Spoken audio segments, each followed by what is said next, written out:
Okay, so moving on, breaking down aroma. Your taste buds and receptors distinguish 5 basic tastes. However, your olfactory system, being your sense of smell, your way your body smells, distinguishes thousands of different volatile chemical compounds. Just a reminder, guys, volatile in this sense is talking about a molecule's stability. So when it heats up, it breaks down and you can notice it more. So for example, when you're cooking a cake in the oven, the whole kitchen smells like chocolate cake. After it's cooled down, you'll probably have to bring the cake right to your nose to smell those same smells. Okay? So that's what it means when it talks about volatility. Yes, the amazing abilities of your olfactory system are responsible for our aroma detection and ultimately what flavor you perceive. And since we all experience aroma before taste, we're going to discuss it first.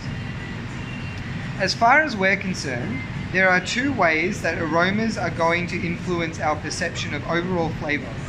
Aroma can be detected when odors originate from breathing in through your nose. This is the first method of perceiving aroma, is called orthonasal aroma. There's a little diagram here. Basically how a nose works.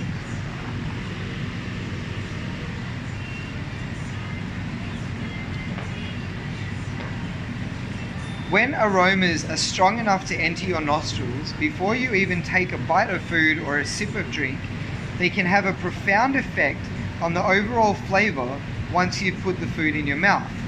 However, aroma is also detected when you breathe out from your nose, from your mouth and nose. This is called retronasal aroma. Retronasal olfaction is occasionally a sense by itself, but the majority of retronasal aromas combine with other mouth senses, such as the basic tastes and mouthfeel. No matter which way you detect the aroma, signals send messages to the brain that tell you what you're eating or drinking. Let's take a brief look at the process. Odor molecules come in different shapes and sizes. When an odor molecule binds to the odor receptor cell, itself made up of 50 million receptor neurons, electrical signals are sent to the olfactory nerve. This collection of signals is organized into aroma messages and sent to the part of your brain that detects smells and aromas. Throughout your life, olfactory receptors are continuously regenerating and re-establishing connections with that part of your brain that registers the aromas. Your senses continue to learn new aromas throughout your whole life. All the more reason to keep trying new things. The olfactory bulb, or the part of the brain that recognizes aromas, itself begins in the limbic system of your brain. Why is that important?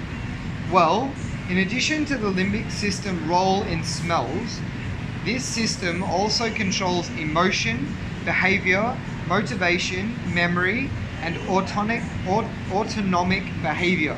Basically why your heart keeps beating without you having to think about it. That's why it can be the case that when you like or dislike a smell, you can trace it back to a long-term memory. It's the same section of your brain. That's a lot of science, but it can get even more technical than that. Let's try and simplify it. Volatile molecules are released from everything we eat and drink. These molecules are often evaluated by the brain, and the same area of the brain that evaluates the aroma information is also responsible for your emotions, learning, language, and decision-making processes. See the connection? Aromas are read by your olfactory system, which then returns visual images that can also trigger experience or memory. That's a lot of information just from a smell. These memories and the experiences you have with them can lead to a sense of flavor without anything having actually touched your mouth. Sensory vocabulary and variation. This is a great place to start decoding and building your own sensory vocabulary. If you pay close attention, you'll quickly realize that when your brain receives an aroma message, it triggers a visual image of something. That visual might be a memory of a person, place, event, or something in the past that you ate or drank. You just need to learn to focus on what that image is. And then you will be able to narrow down a term for what you have smelled. Even better, you should then be able to deconstruct what is in what you just smelled by breaking it into its component pieces. I think a good example of that is like, I remember the first time that I smelled durian. The first thing that I thought of was natural gas or the smell of gas. And I linked that back to the very first time I smelled gas, which was in a kitchen in a house that I lived in when I was 10. And I can still vividly remember, now that I think about durian and the smell of durian, I connect it with gas, which also brings back the memory of that kitchen. For example, let's say the smell of something baking wafts into the air. You immediately smile because you're reminded of your grandmother's house at the holidays. What is it exactly that made you think of aroma?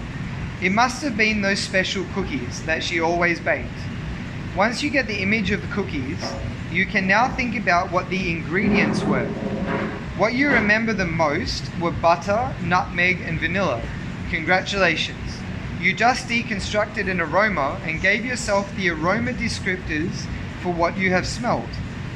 You might not get down to the nitty-gritty of all the ingredients, but you can start to narrow down the aroma to a visual, like grandma's cookies. You will have a starting point and a vocabulary reference. It can be fun to try this activity with others to hear what memory descriptors aromas conjure up for people. In fact, during one of the sensory classes in the University of California San Diego Extension, I think that's what it is, brewing certificate program that Gwen teaches, there was a student who could not figure out the aroma in the vial that was passed around in an exercise.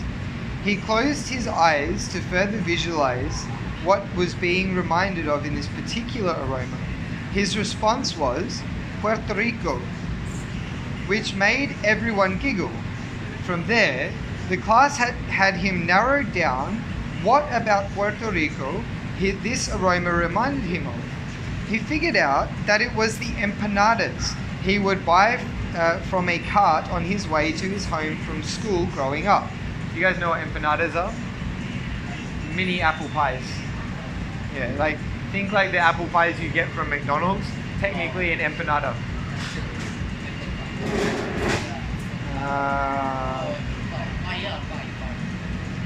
The aroma he couldn't put a word to happened to be clove, which is a dominant seasoning in empanadas. Now, whenever he smells clove, he immediately gets the visual of his childhood after-school reward. The word for clove has a visual in his head. Pretty cool, huh? Researchers have found that up to 30% of human olfactory receptors can differ between any two individuals. This is significant, and here's why. Every person has around 400 odor receptors, so 30% differential equals quite a bit of variation in olfactory perceptions. These kind of variations certainly can have an effect on people's likes or dislikes for certain volatile compounds, and hence anticipated flavor. Whereas you might love cilantro, your friend might have a strong dislike for the herb. Much of it comes down to our genetic variations. I will do this last section and then we'll finish up. Conscious smelling.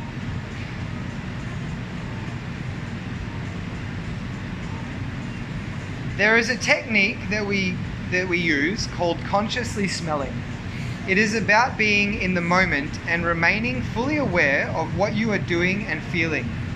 It's about making the effort to listen to yourself and what you're experiencing.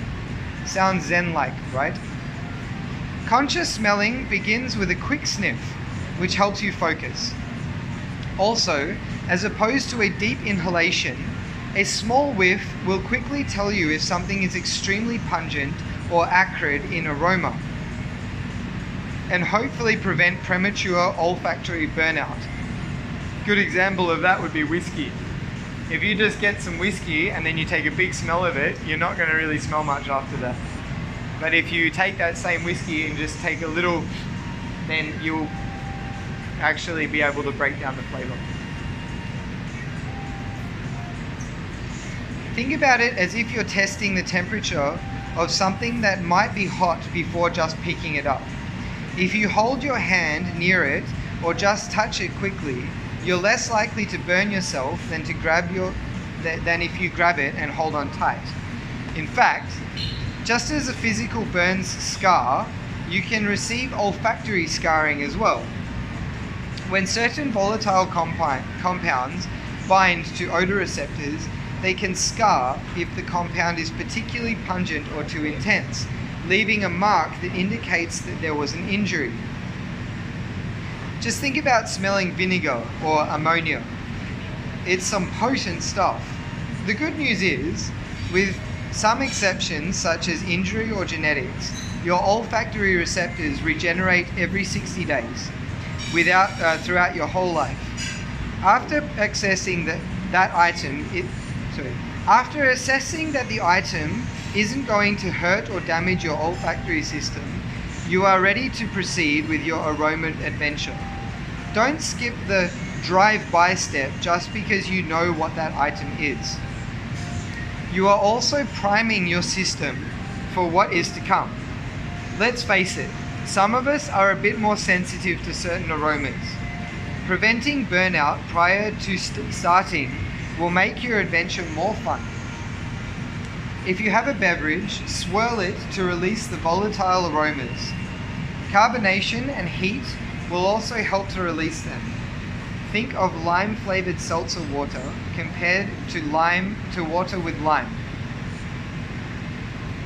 So you may not need to swirl as much if it's bubbly or hot. Now, take a couple of sniffs through your nose and with your mouth closed. You can close your eyes too, if that helps you visualize what you're smelling. What image pops into your brain? Was it the memory of a person or a place or another food or beverage? So yeah, this book recommends that you have a glass of beer with you at all times while reading. So I think that's why it's telling you to smell something. The aroma chapter, still in the aroma. Yeah. Well, we're in tasting. This is where the phrase "it smells good," so this smells good, I can just taste it. Oh. This is where the phrase "it smells good, I can just taste it" comes from. As discussed, aroma can build up until a particular threshold is reached and a signal is fired off to the brain's limbic system. This is where some crazy triggers happen. Your brain will send signals that will give you an image of what you might be smelling, as well as what that image might taste like, and then an emotional response. Think about the smell of brownies. The image of a brownie comes to mind before you have even seen what that particular brownie looks like. Your mouth might start to salivate. You may even smile in anticipation. The aroma primes not just your mouth, but your perception of the entire experience of flavor that's about to occur. Alright, time for the last step. This time, take one big long sniff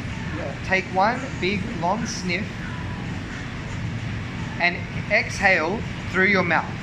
You have just experienced the orthonasal and retronasal aromas as conscious aroma experience. This experience did not even involve putting anything in your mouth. Okay, we'll finish up there.